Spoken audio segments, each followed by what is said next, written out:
NIARAHITHUKIIRWO ni muingi wa tauni ya LUMAKANDA UKIMWIKUIRA NIARAKURUHANITIO na UICI wa ng'ombe. Mwene ng'ombe no niwe uikaine ta SAMSON MAIYO niaugite ng'ombe ici ciaiyirwo UTUKU na ikerekerio CECENI-INI ya borithi. Na riu kamada wa CECENI ino niwe Bernard niaugite obithaa uyu niagukorwo agitwirwo niguo akorwo akiono kana niakuruhanitio na UICI wa ng'ombe no. Muingi uraihoretwo ni marakara ni urahithukire obithaa wa borithi kuma CECENI-INI ya borithi ya LUMAKANDA makimukuruhania na UICI wa ng'ombe. Igana na mwene ng'ombe no SAMSON MAIYO ni ataririe ati yaiyirwo mathaini ma UTUKU na kuria yarekeirio ngari-ini ya borithi. Ndipo amuka asubuhi saa 11 nikapata ng'ombe hakuna, nikaanza kutafuta sioni, nikaangalia pia, nikaenda kwa petrol station. Bahati nzuri nikapata watchman alikuwa hapo, na watchman nikauliza, akaniambia kuna ng'ombe imepandishwa kwa gari asubuhi, na gari ni la cruiser, na hiyo ng'ombe ikaenda.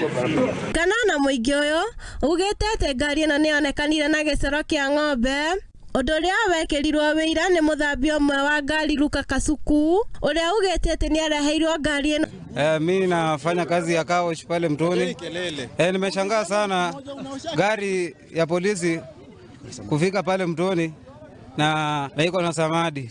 Kurumirira mawira maya muingi ugicukira obithaa uyu. Oho muingi ni ugite obithaa ni akoretwo agikuruhanio na masira mangi ota maya.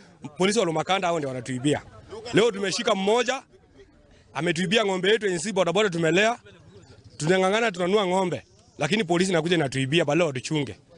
Na sisi tunasikia vibaya sana, kwa sababu sisi tunashikwa, tunawekwa ndani kwa sababu kwa kosa lenye tujefanya, na kumbe ni hao ndio wanafanya, alafu wanatusingizia ni sisi. Na kukiria uguo kamada wa CECENI-INI Bernard Ngungu ni erire muingi thuthuria gukorwo gitafanio niguo kumenyeke kana ni akuruhanirio na UICI uyu.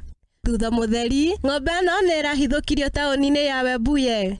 Members of the public were trying to carry out their search of the stolen stock, and it has been alleged that there was somebody also, an officer stationed at LUMAKANDA police station, who is a driver, actually suspected to have been involved in that transportation of the cow. This is an allegation which we have commenced our investigations, and it's been alleged that the cow was taken to a certain bomber in Wembuye. Hadoine Hamothingi TV, Tita wa Mobi wa Munyere. Na ripoti ya KUMA Korea mwena wa Lugari ya UICI wa ng'ombe.